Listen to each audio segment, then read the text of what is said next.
Yaani mtu unapatwa na matatizo, unapatwa na shida kubwa, aidha unapata ajali au ulikuwepo kwenye koma kwa muda mrefu, Mwenyezi Mungu kwa rehema zake na nguvu zake anakupa nguvu ya kunyanyuka au anakunusuru kwenye ile ajali, Badala uje useme Bwana, aisee, Mwenyezi Mungu yupo na Mungu ni mkubwa, kaninusuru kwenye jambo fulani, kanitoa kwenye hali fulani, kaninyanyua tena.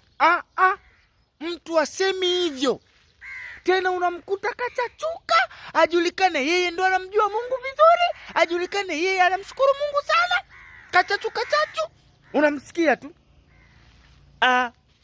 Kiukweli kupitia hili tatizo nimemuona Mungu kwa macho yangu mawili.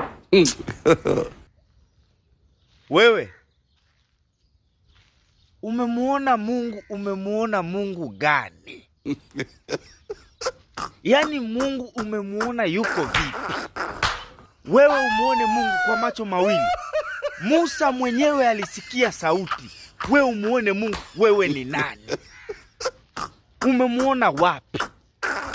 Kwenye jungu la pilau? Umemuona wapi? Kigoma kwetu Ujiji? Mungu yukoje? Tena unahakikisha umemuona kwa macho mawili kweli?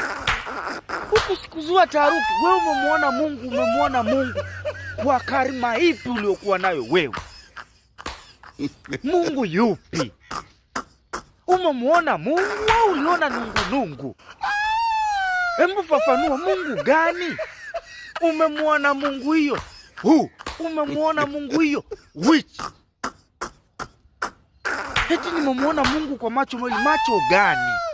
Wewe una macho ya kumuona mchawi, una macho ya kumuona Mungu yupi?